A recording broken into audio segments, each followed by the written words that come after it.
Learning English, a daily 30-minute program from the Voice of America. I'm Dan Friedel. And I'm Katie Weaver. This program is aimed at English learners. So we speak slowly, and we use words and phrases especially written for people learning English.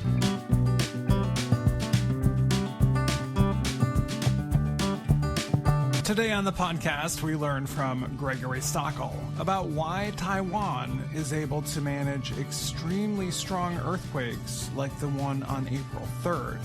For one, the country has very strict building requirements. Then, Andrew Smith joins us to talk about why reindeer herders in Norway now have to feed their animals. Following Andrew, Katie and I bring you the Higher Education Report. Afterward, Ana Mateo joins us for this week's Words and Their Stories, and it is the true, authentic, and not fake Ana Mateo. Now, here's Gregory. On April 3rd, Taiwan was hit by its most powerful earthquake in 25 years. The earthquake killed at least 12 people and injured more than 1,000. The earthquake damaged buildings and roadways, and workers at quarries had no way home. Taiwan sees powerful earthquakes from time to time.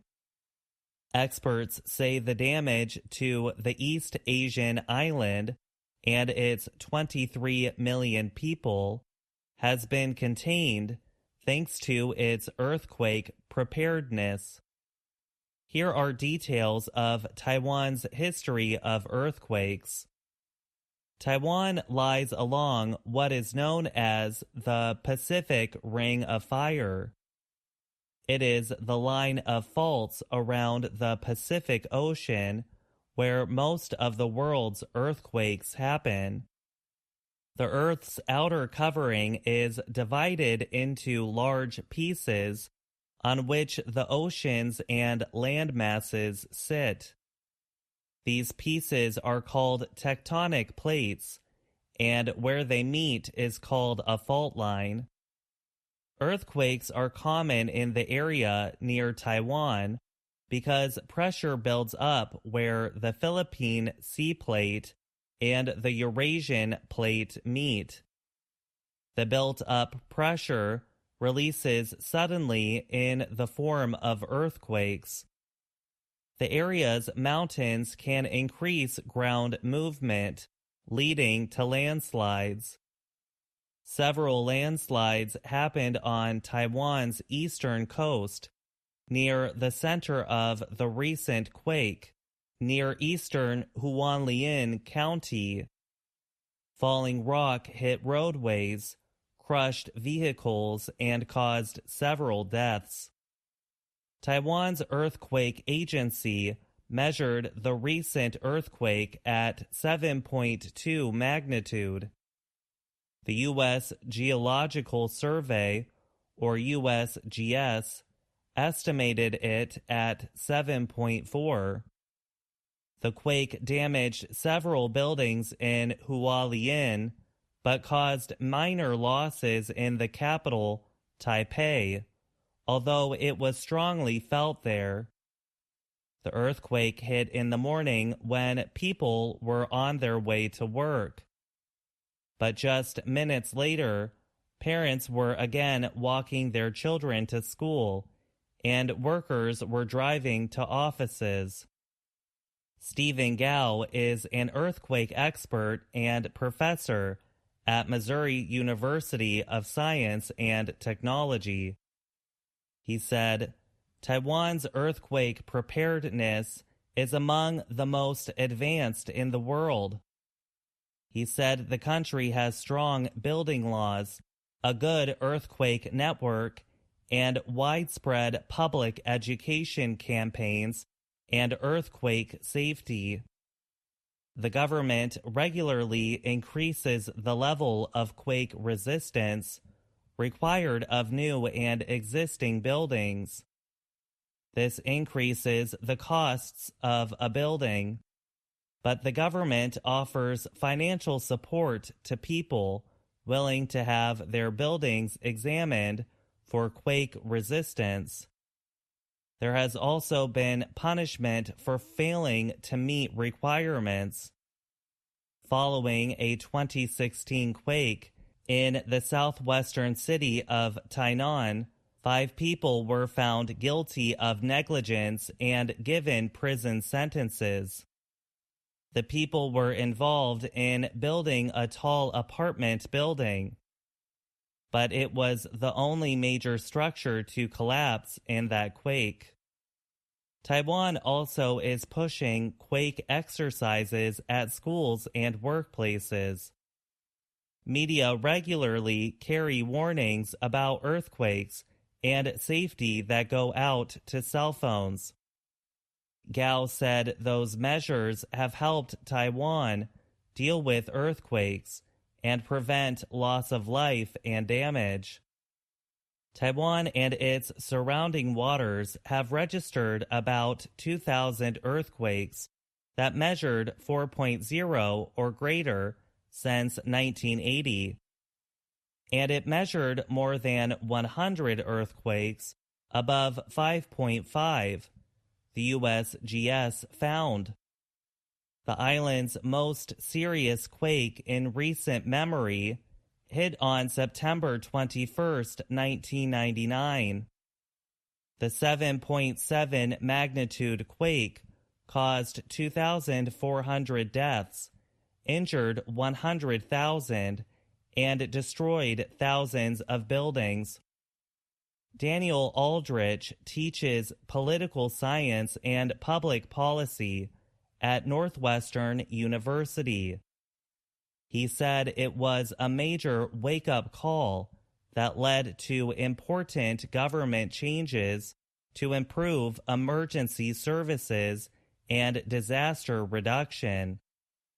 As a result, the government passed the Disaster Prevention and Protection Act.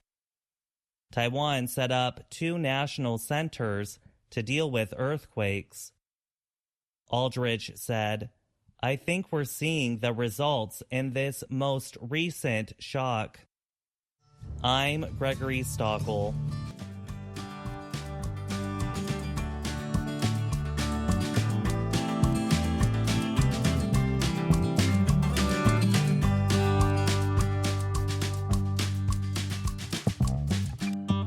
As he drives slowly across snow, Nils Mathis Sara drops food on the ground for hundreds of his reindeer to eat.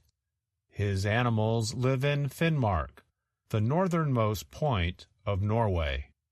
But Sara wishes he did not have to feed them. "This is an emergency situation," said the 65-year-old Sara. "I am not supposed to feed them. They are supposed to feed me." Sara is Sami, an ethnic group native to the northern areas of Norway, Sweden, Finland, and the Kola Peninsula of Russia. Normally, the reindeer find their own food. They dig through the snow to reach small plants called lichen buried below. But every winter for the past 10 years, Sara has had to buy food to help the animals live through the cold season. Winter temperatures in the area can drop to as low as minus 40 degrees Celsius. Until recently, only snow fell during the winter months in Finnmark. But in recent years, the weather has been warmer, with temperatures sometimes rising above freezing. That means rain instead of snow falls on the ground. Then, when the temperature drops, that water turns to ice. The thick ice makes it difficult for the reindeer to reach the lichen. It is especially hard for the younger reindeer as their hooves are not strong enough to break through, Sarah said. One morning in March, Sarah and a family member put down about 1.5 metric tons of food for the reindeer. The two men have been doing the same thing every other day since February. I should really be doing this every day, but economically it does not make sense, said Sarah. Feeding the animals can also bring unexpected results. Later that day, Sarah sees hundreds of reindeer in his reindeer feeding area. But the reindeer do not belong to him. Sarah quickly drives over to the herder of the other reindeer. He asks the herder to move the animals out of the area. The reindeer had come to Sarah's area because of the smell of the food Sarah had put on the ground. In addition, reindeer are semi-wild. Normally, herders follow the animals as they look for food under the snow. But feeding the animals makes them slowly become less wild and depend more on humans. This makes the Sami people live more like farmers than herders. Sarah says this goes against the Sami's traditional way of living. When we feed the reindeer, they change their behavior and become more accustomed to humans, Sarah said. This is not our way. I'm Andrew Smith.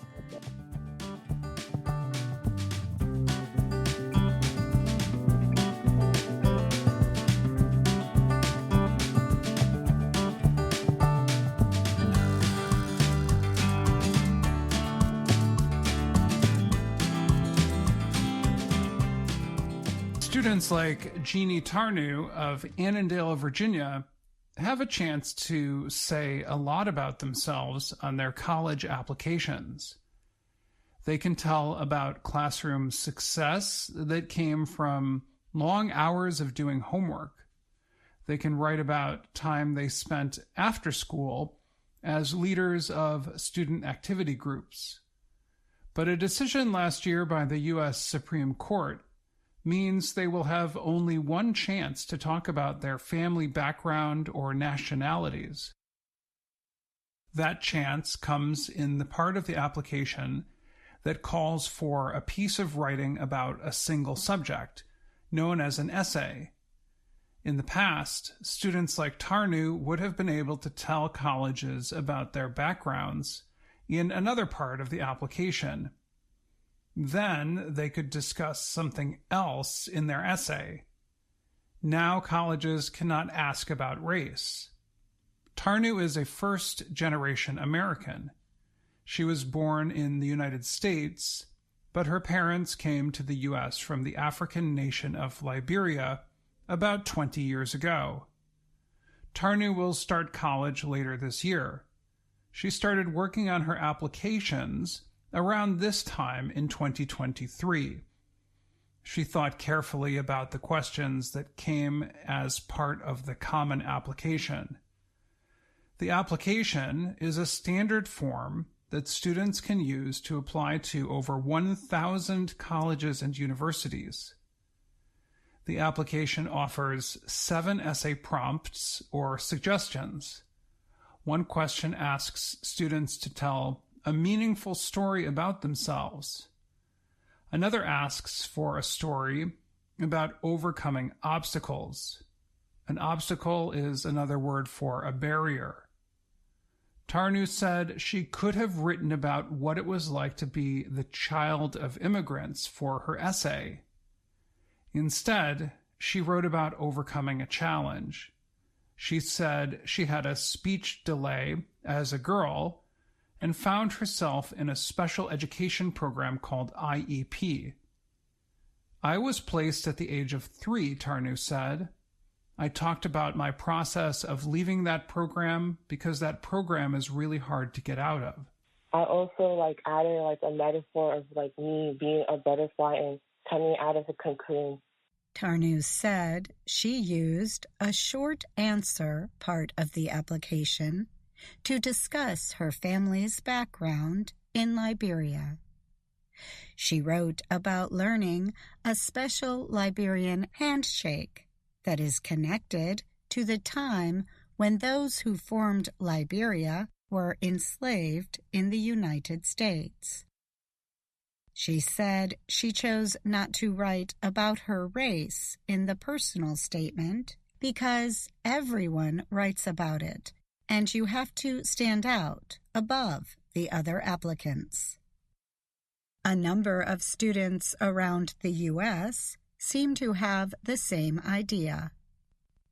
The Associated Press spoke with students in Chicago, Illinois, Cleveland, Ohio, Portland, Oregon, and Boston, Massachusetts, about how they decided to write their college essays. In Chicago, Hillary Amofa said she started trauma dumping when she wrote a first version of her essay. She wrote about being the daughter of immigrants from Ghana. But she worried that the essay did not talk about who she was as a person. She wondered if she had to go through something horrible to feel worthy of going to a school. Later, she wrote about being at ease, wearing her hair in a natural style, although her white classmates criticized her about it when she was a girl. Now, she said, she has a small business styling hair for Black women. In her essay, she wrote, "Criticism will persist, but it loses power when you know there's a crown on your head." After the Supreme Court's decision, some universities expanded their prompts. Brown University in Rhode Island and Rice University in Houston, Texas, included questions that ask about a student's challenges growing up or how their opinions were shaped by their backgrounds or race. Darian Merritt of Cleveland wondered if schools like Yale, Stanford, or Vanderbilt wanted a sob story.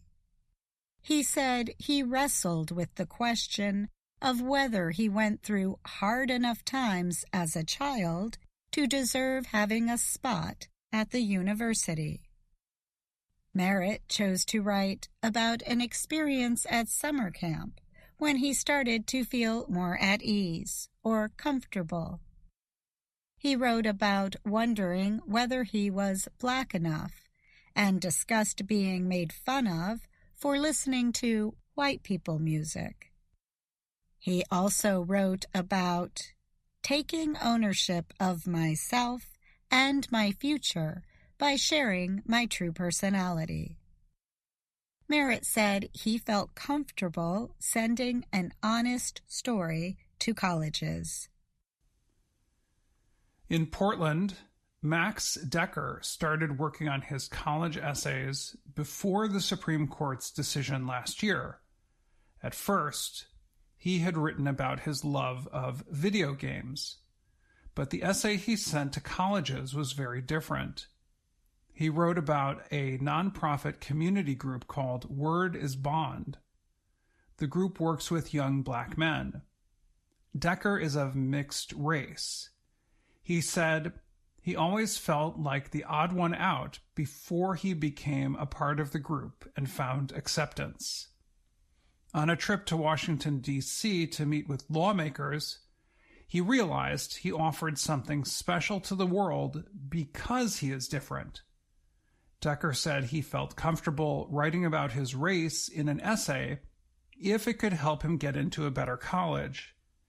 He noticed that his high school friends who had college graduate parents were in a better position They knew it was important to get into higher level classes at the start of high school, for example. In the end, Decker said both essays were true, but the one he submitted to colleges felt more like the truth the world was expecting of him. Imani Laird of Boston said she felt as if she had to fully explain the way her race affected her life. I didn't have it easier because of my race, she said. I had stuff I had to overcome. So she wrote about her grandfather. She said, he was not permitted to enter a special program for former soldiers to go to college because he was black. She said, facing racism makes her want to do great things with her life or to excel. My goal in class was not just to participate, but to excel. Beyond academics, I wanted to excel while remembering what started this motivation in the first place. The group of students who are finishing high school this year are the first class to submit applications under the new policy. What advice do they have for future students? Tarnu said students should still write about moments that really shaped your character and personality and experiences that led to personal growth. I'm Dan Friedel. And I'm Katie Weaver. VOA Learning English has launched a new program for children. It is called Let's Learn English with Anna. The new course aims to teach children American English through asking and answering questions and experiencing fun situations. For more information, visit our website, learningenglish.voanews.com.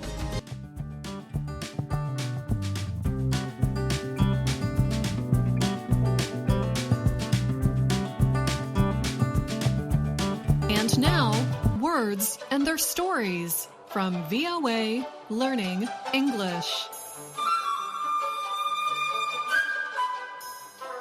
You can trust that we are actually Voice of America Learning English. We are the real deal. We are authentic. In other words, we are not bogus. Bogus is an adjective that means fake or phony. Something bogus is not genuine. It is a fraud. It's fraudulent. For example, the man's huge diamond ring was bogus. He told everyone it was a real diamond, but actually it was just a piece of glass. Bogus can describe something that is a lie. If something like an explanation or reason is bogus, it's not true.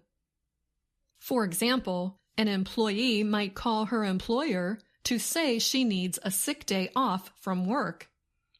But during the call, her boss hears loud, live music in the background. The employee was clearly at a music show. Her reason for not being at work was bogus. We could also say the employee's excuse did not hold water. Her excuse for missing work sounded bogus. It was not believable. It didn't hold water. Experts at the online dictionary Merriam-Webster explain that bogus began as a noun. In the early 19th century in the U.S., a bogus was a machine that made counterfeit or fake money. Here's a fun fact. You can call bogus counterfeit money funny money. Here is another word related to bogus. Sham.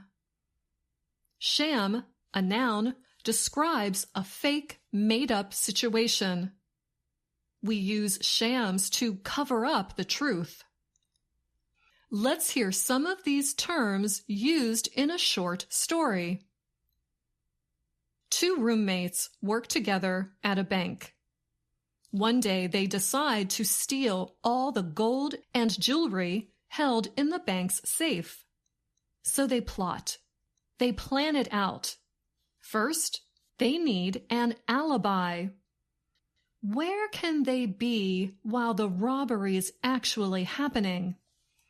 They create a bogus alibi. They tell police that at the time of the robbery, they were together at a volunteer event, cleaning up a local park by the town's river. But after checking out their alibi, police brought the two in for questioning. Then detectives searched their shared apartment and found all the gold and jewels from the bank robbery. What made the police suspect them? Can you guess what detectives found at the river park that proved their alibi was a sham? A dirty park and river. They both had a huge amount of trash. Clearly, no cleanup event had ever taken place. And that's all the time we have for this Words and Their Stories. Until next time, I'm Anna Mateo.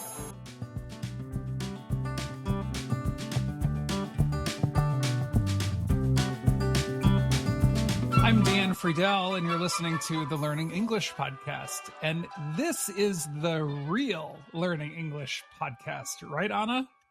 Yes, it is, Dan. This is the real podcast. No counterfeit voices here. This is the real Anna Mateo. That's right. All those bogus, fake, and phony voices and podcasts can go take a hike. Or they can go jump in a river, a dirty river that needs a cleanup. That's right. The river in your story, I'm sure, still has yet to be cleaned up. Thank you for referencing the story, Dan. But let's slow down a bit for a second here. You just got right into the conversation without much of an introduction. That is true. But your story this week got me a little fired up. I like authentic things and I don't like fraud. But yes, let me remind our listeners, we're talking about the word bogus with Anna Mateo today. Yep, Dan, that's right. Something that is bogus is not true. Anna, I liked the story you told this week that while we use the word bogus today as an adjective, it really is connected to a noun. So can you remind everyone about where the word bogus comes from? Sure. Bogus was the name of a machine that made fake or counterfeit money about 200 years ago. And I didn't know anything about this. You could call it funny money, right? You can call it funny money, and that's fun to say. Is that your dog in the background, Dan? Yeah, there's nothing bogus about her either. She makes a lot of noise. She is a real dog. She is a real dog with real squeaky sounds. You can call something a sham or made up. You can say a story doesn't hold water. That's right, Dan. We have many ways of talking about inauthentic, non-genuine, fake things. Bogus is one of them. And you said one just now, which is one of my favorites, a sham. Anna, I think one of the interesting things that we should remind our listeners about is the idea that language changes over time. Who knew that the word bogus, which referred to a real counterfeit money-making machine, was going to change over time from a noun to an adjective? But that's how it goes sometimes. That's how language works. Anna, thanks for talking with us today about this interesting, authentic, true story. You're welcome, Dan. Thanks for inviting me to your podcast. You're the real deal. Thanks. And that's the Learning English podcast for today. Thanks again, Anna. And thanks to all my VOA colleagues for their work on today's program. Most importantly, thank you for listening. I'm Katie Weaver. And I'm Dan Friedel.